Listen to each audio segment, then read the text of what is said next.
Bonjour à tous et bienvenue pour la matinale, l'émission quotidienne de CMC Markets qui débute à 10 heures. Je suis Nicolas Chéron, analyste pour vous servir et nous sommes aujourd'hui le mercredi 8 juin. Le titre du jour est « Encore un record sur le SP500 ». En effet, l'indice directeur américain est toujours haussier. Il a inscrit un nouveau record annuel hier soir à 2119 points. Alors, cela ne veut pas dire qu'il va forcément continuer en ligne droite. Il pourrait consolider, mais voilà, j'ai préféré utiliser un titre qui fait juste état de la situation. Les indices américains sont haussiers, nous avons eu encore un record et nous allons faire l'état des lieux sur l'ensemble des marchés. Bienvenue à tous pour la matinale et je salue également tous ceux qui regardent l'émission sur YouTube.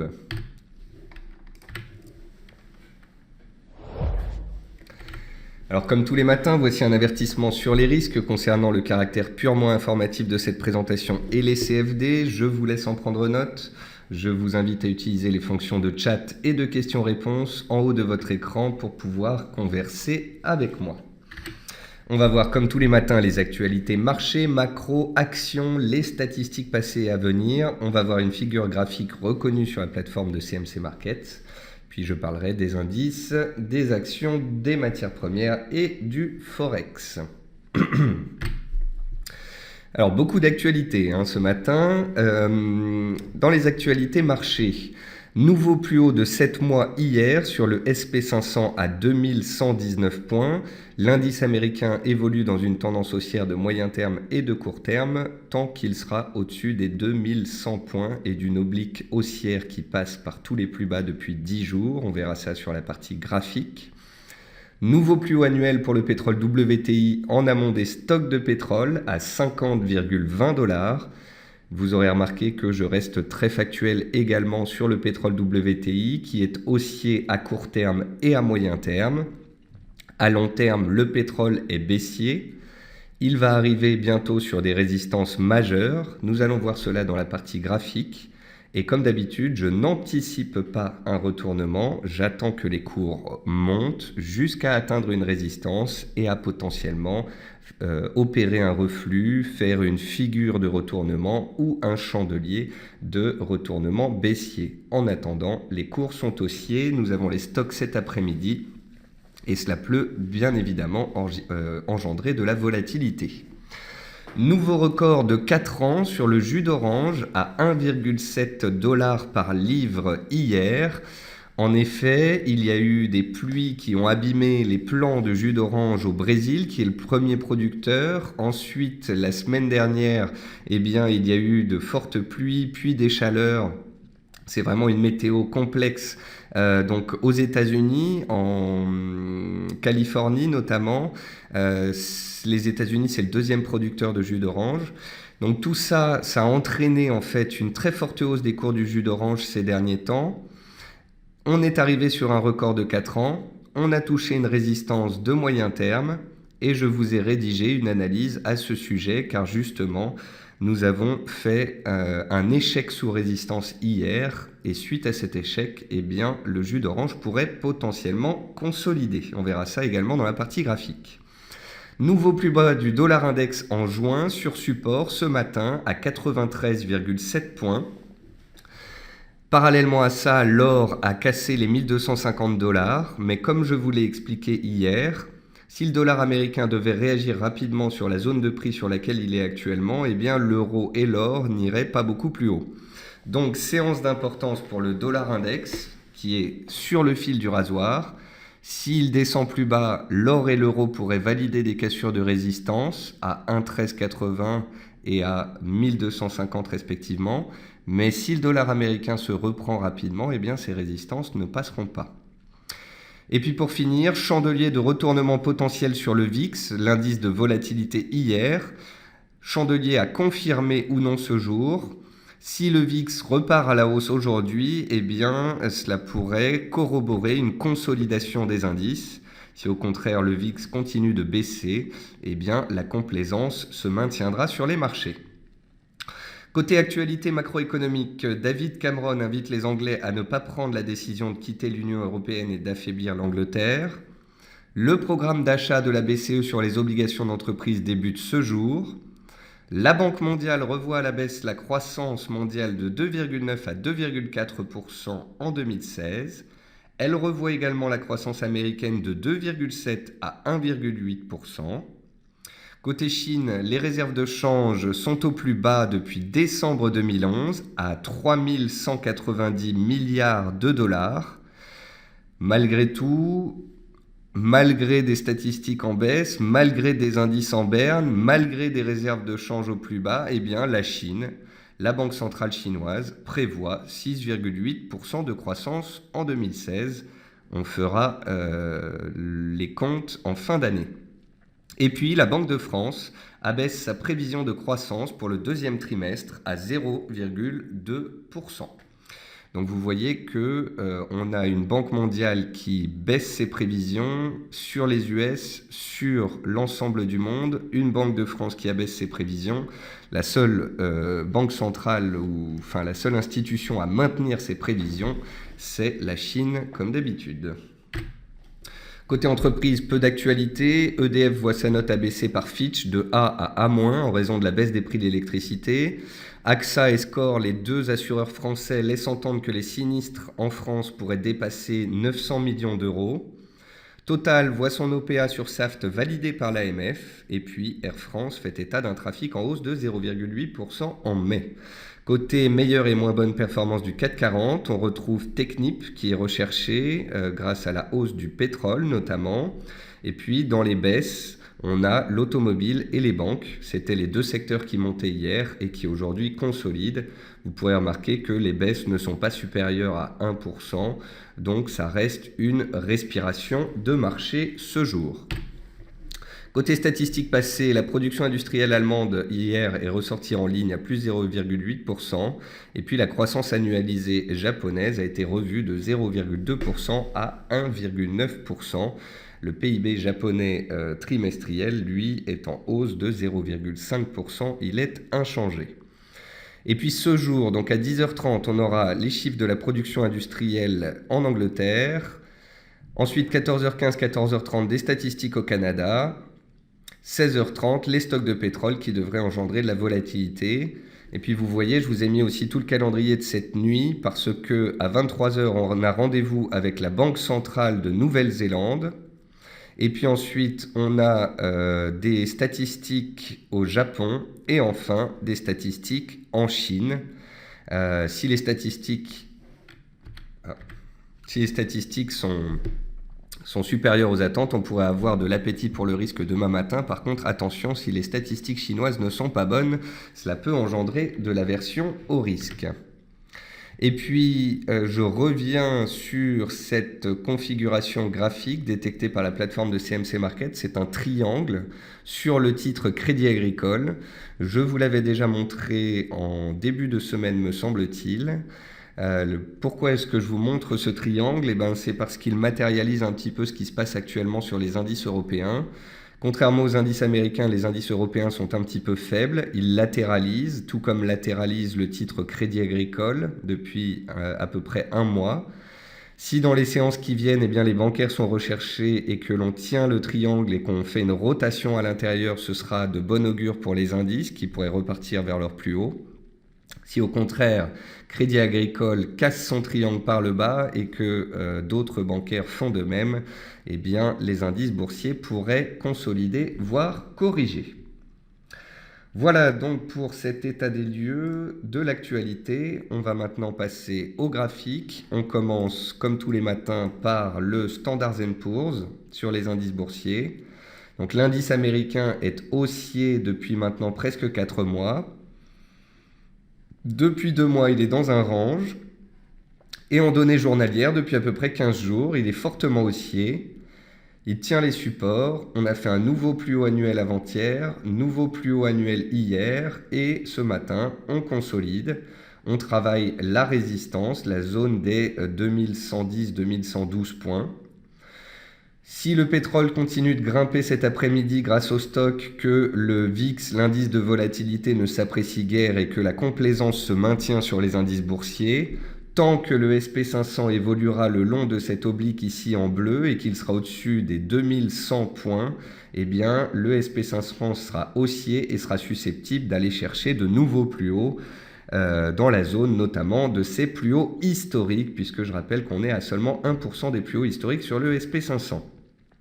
Si au contraire, on a le pétrole qui consolide, la volatilité qui décale à la hausse et une cassure de cette oblique, alors il conviendra d'être neutre sur les indices américains et d'envisager une possible respiration de marché. En attendant, c'est haussier, restons factuels et pragmatiques et attendons d'éventuels signaux. Je vais vous montrer le VIX dont je vous parle depuis tout à l'heure, donc l'indice de volatilité. Donc le VIX a baissé depuis à peu près 3 semaines. Il a baissé en ligne droite. Et vous voyez qu'hier, le VIX a réalisé un chandelier haussier, un potentiel marteau haussier. Alors, si le VIX aujourd'hui s'envole à la hausse et matérialise des risques de la volatilité, un peu de peur sur les marchés, si le VIX accélère au-dessus des plus hauts des dernières séances, eh bien, il faudra être prudent sur les indices, des consolidations pourraient avoir lieu. Si au contraire, on a juste eu une petite remontée du VIX hier et qu'on reste sous les plus hauts d'hier et d'avant-hier aujourd'hui et que le VIX repart gentiment à la baisse, la complaisance restera de mise sur les indices et la hausse continuerait. On va regarder les indices européens. Les indices européens, je vous l'ai expliqué, c'est les indices US mais en sous-performant. Donc hier, le CAC s'est repris assez nettement, mais il a reflué en fin de séance, tout comme les US. Et puis là, le CAC, il latéralise, il consolide au-dessus des 4430 points en attendant de voir ce que font les indices US. Vous comprenez bien que les indices américains sont beaucoup plus haussiers que les indices européens. Généralement, un investisseur qui souhaite mettre à profit une tendance haussière ira sur les indices les plus forts et celui qui veut mettre à profit des tendances baissières ou prendre des positions baissières sur un indice aura tendance à aller sur les plus faibles. L'indice le plus faible actuellement, c'est le Nikkei. Les indices les plus forts, c'est les US. Et entre deux, on a l'Europe qui se cherche, qui navigue à plat. Vous pouvez voir que depuis 3 mois, on est dans une grande oscillation. Alors, il y en a qui cherchent des figures chartistes, des ETE. Moi, je vois surtout un grand range, une indécision complète depuis maintenant 3 mois dans cette zone des 4002, 4006, il n'y a pas grand chose à dire, on est vraiment à moyen terme complètement indécis. À court terme, tant que les US tiennent, l'Europe tient, tant que le CAC est au-dessus de 4430, il peut s'apprécier, il devra dépasser les plus hauts des dernières séances à 4490 pour aller de nouveau chercher 4535. Il faudrait potentiellement des nouveaux plus hauts annuels aux États-Unis, voire des plus hauts historiques pour que le CAC retrouve ces zones de résistance-là. Si les US à tout moment consolident, eh bien évidemment le CAC 40 en pâtirait théoriquement. Et puis le DAX, c'est la même chose que le CAC mais en un petit peu plus puissant. Le DAX, il a pris appui sur support lundi, il a décalé à la hausse mardi et aujourd'hui, mercredi, il consolide à plat. Vous voyez qu'on a des indices US qui sont fortement haussiers et on a des indices européens qui sont un peu plus neutres. Voilà pour les indices boursiers, haussiers jusqu'à nouvel ordre aux États-Unis, neutre avec un biais haussier en Europe tant qu'on tient au-dessus des supports et on verra cet après-midi avec les stocks de pétrole en catalyseur quelle est la suite. On va passer au marché actions. Sur le marché actions, il y a des consolidations, des corrections. Il y a Ingenico qui a gapé à la baisse de 5% ce matin. On a Nicox qui consolide suite à sa forte hausse récente. On a STM qui consolide aussi après avoir gagné près de 20% ces 3 dernières semaines. Et puis on retrouve aussi les bancaires, Société Générale, BNP dans les consolidations. Et puis dans les hausses du jour, on retrouve surtout les valeurs pétrolières. Vallourec qui arrive enfin à reprendre un petit peu de poil de la bête. On a vu que ça faisait 3 mois que le pétrole montait en ligne droite et 3 mois que Vallourec oscillait dans un range. Le pétrole inscrit de nouveaux plus hauts annuels, ça permet à Vallourec de tirer à la hausse. Le Vallourec est loin de refléter la belle performance du pétrole depuis 3 mois, mais à court terme, comme d'autres valeurs françaises, elle profite des nouveaux records annuels. C'est la même chose pour Technip, c'est la même chose pour CGG Veritas, donc toutes les valeurs qui sont liées au pétrole. Et on retrouve également dans les valeurs en hausse ce jour des valeurs jusqu'ici haussières. Comme je vous l'ai expliqué, quand on est en consolidation sur les indices, on voit souvent que dans les hausses du jour, ce sont les titres qui jusqu'ici sont haussiers dans des belles tendances haussières. Donc on a Ruby par exemple, qui est dans une tendance haussière de fond.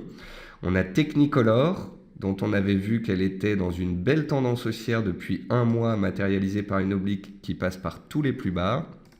Puis on a aussi des titres délaissés qui tentent des rebonds techniques, comme EDF par exemple, ou comme Solocal qui a fortement chuté au mois de mai, qui a inscrit des nouveaux plus bas historiques et qui tente de se stabiliser au-dessus des 3,10 €, 3,15 €. Donc les indices sont haussiers et ils consolident un petit peu aujourd'hui. Les actions, c'est surtout les actions pétrolières qui tirent et les actions bancaires qui consolident. On va regarder ensemble les matières premières. Il y a matière à dire, c'est le cas de le dire. Alors, on va commencer par l'argent. Donc l'argent qui est dans une belle tendance haussière de moyen terme, qui a touché ou approché son oblique de soutien la semaine dernière avant les NFP, et puis qui a décalé grâce au NFP. Et puisque le dollar reste faible depuis 2-3 jours, eh bien l'argent continue de s'apprécier. Vous voyez très bien que le dollar pourrait se reprendre, faire baisser l'argent, mais ensuite l'argent pourrait très bien repartir à la hausse. On a une tendance haussière de moyen terme. Tant qu'on sera au-dessus, eh bien l'argent gardera sa pente et sa tendance de moyen terme. Le sucre, nouveau plus haut il y a 2 jours, et là on les retrouve. Le sucre, vous voyez, il a consolidé lundi. Mardi, on a fait un point bas, puis on est reparti. Le mouvement reste continuellement haussier et construit. Les cours du sucre ont pris 90% en l'espace de 8 mois. Je ne sais pas quand est-ce que cela va s'arrêter. J'espère que certains d'entre vous en auront profité. L'or travaille la zone des 1250, mais comme je vous l'ai expliqué avant-hier, hier et ce jour, le dollar est en train de travailler une zone de support. Le dollar est pile poil sur son support ce matin, et donc si le dollar devait casser à la baisse et partir franchement à la baisse, alors on pourrait casser 1250 en cours de clôture et s'apprécier. Par contre, attention, comme je vous l'ai expliqué, il y a la Fed la semaine dernière. Ça m'étonnerait qu'on ait des gros mouvements du dollar en attendant ce rendez-vous. Le dollar est posé sur support. Or, s'il réagit d'ici la fin de la séance, eh bien l'or a de grandes chances de terminer sous 1250 $ et ne pas donner de signal haussier.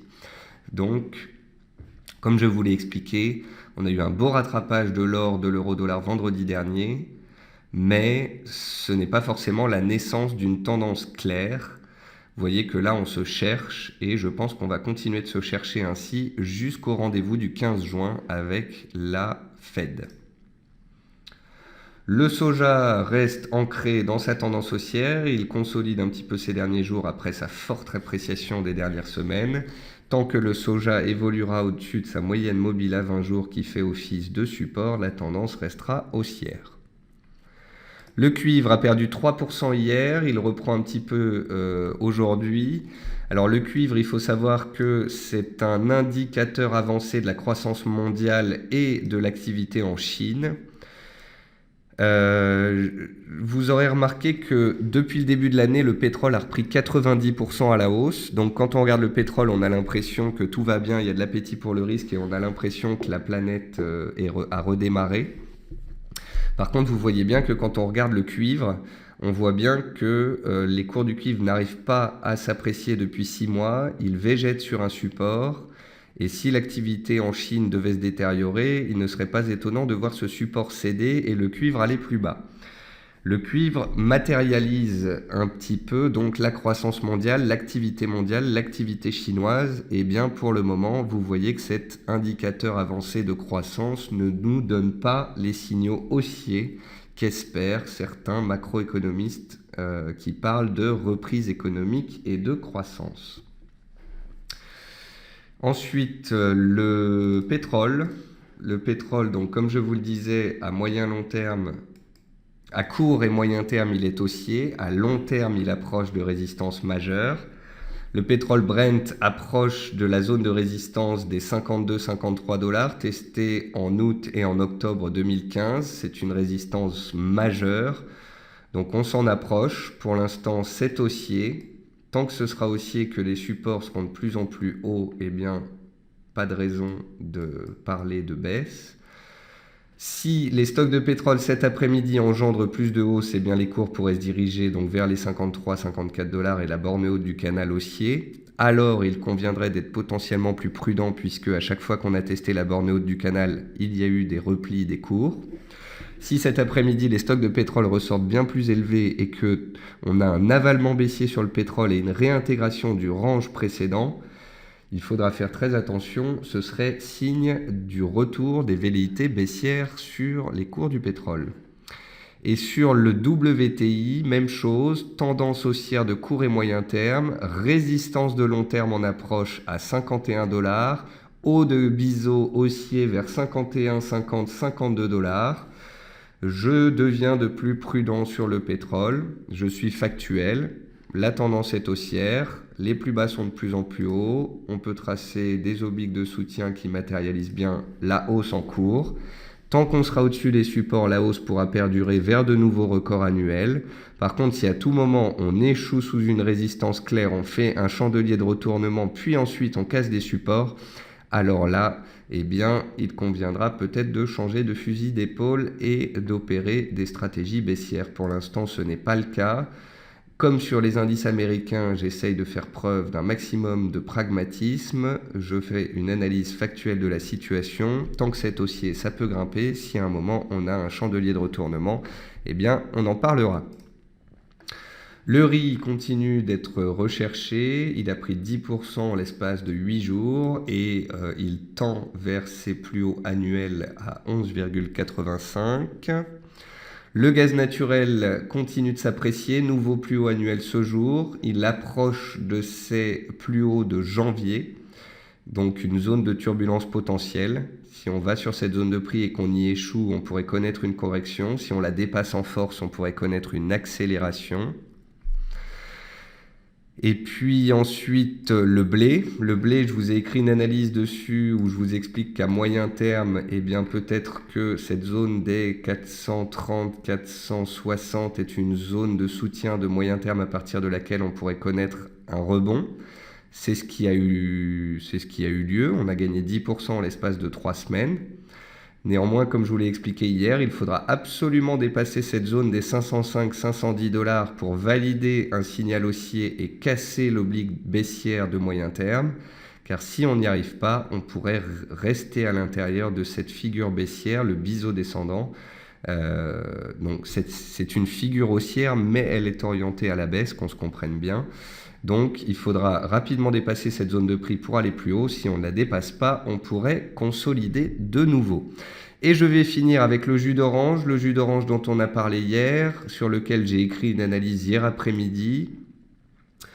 Un des membres, un des clients CMC Markets qui écoute mon émission tous les matins m'a plusieurs fois demandé dans la hausse si on arrivait sous résistance. J'ai répondu qu'on en parlerait dans l'émission de la matinale. J'ai répondu hier qu'il fallait regarder potentiellement les résistances de long terme. J'ai pris un graphique hebdomadaire sur les 4 dernières années. Vous pouvez voir donc qu'on a une résistance majeure à 1,68 dollars par livre sur le jus d'orange. Ça correspond au plus bas de décembre 2011, au plus haut de avril 2014. Et hier, on était pile poil sur ce seuil. Donc hier à 1,668, 1,69, j'ai vu qu'on était juste au-dessus de la résistance, mais j'ai vu qu'on arrivait sur cette résistance après avoir pris 20% en une semaine, après avoir pris 40% en un mois. J'ai regardé les raisons de la hausse, c'était la météorologie qui avait été mauvaise donc ces dernières semaines, ce qui avait engendré une forte hausse des cours du jus d'orange. Néanmoins, Les précipitations les plus fortes sont potentiellement passées. Les précipitations à venir pourraient être moins fortes. Les cours arrivent sur une résistance majeure datant de 4 ans. Et les cours venaient de prendre 40% en y arrivant. Ils étaient donc potentiellement surachetés. J'ai donc écrit l'analyse hier quand on était au plus haut du jour et je vous disais que si nous constations un chandelier de retournement ou un échec cuisant sous cette résistance, eh bien la hausse pourrait potentiellement s'arrêter au profit d'une consolidation. Donc, si aujourd'hui on ne rattaque pas, on ne dépasse pas, ou aujourd'hui ou dans les séances qui viennent, si on ne dépasse pas les 1,70, alors si on dépasse les 1,68, 1,70, il pourrait y avoir une nouvelle accélération haussière.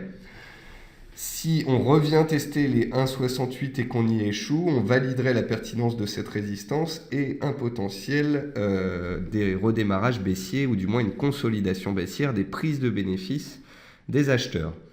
Donc on a fait une étoile filante hier, c'est un chandelier potentiel de retournement. Il faudra voir aujourd'hui, puis dans les séances à venir. Vous voyez que par exemple ici en novembre, eh bien, il y avait eu beaucoup de mèches hautes avant que les cours consolident.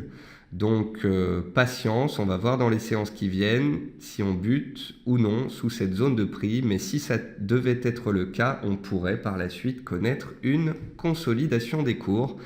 Vous avez l'analyse sur le site de CMC Markets qui s'appelle Pression haussière sur le jus d'orange. Et on va finir avec les devises. Dans les devises, on a l'AUD-NZD qui a touché son support de moyen terme il y a 3 séances, qui a rebondi en début de semaine et qui consolide ce jour. L'AUD-NZD va beaucoup dépendre de la réunion de ce soir avec le rendez-vous avec la RBNZ. Si la RBNZ est négative sur les perspectives en Nouvelle-Zélande ou qu'elle baisse ses taux par surprise, eh bien le NZD pourrait potentiellement baisser et l'AUD-NZD pourrait décaler fortement à la hausse.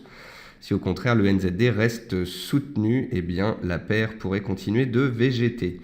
Comme nous l'avons vu hier et on l'avait vu déjà à plusieurs reprises, il faudrait casser les plus hauts des dernières séances pour pouvoir valider un retournement haussier. En attendant, ça reste neutre sur support. Et puis pour finir, le fameux dollar index. Donc vous voyez le dollar index, on a eu 4 semaines de hausse, une semaine de conso, forte chute avec le NFP. En ce début de semaine, le dollar reste sous pression. C'est ce qui explique que l'euro et l'or aient continué de s'apprécier. Néanmoins, vous pouvez voir que le dollar index est sur ses plus bas de la séance du 11 mai dernier, qui avait fait support à 93,65-70. Vous pouvez voir aussi que c'est une zone de prix qui avait été testée mi-avril, ici, à 93,60.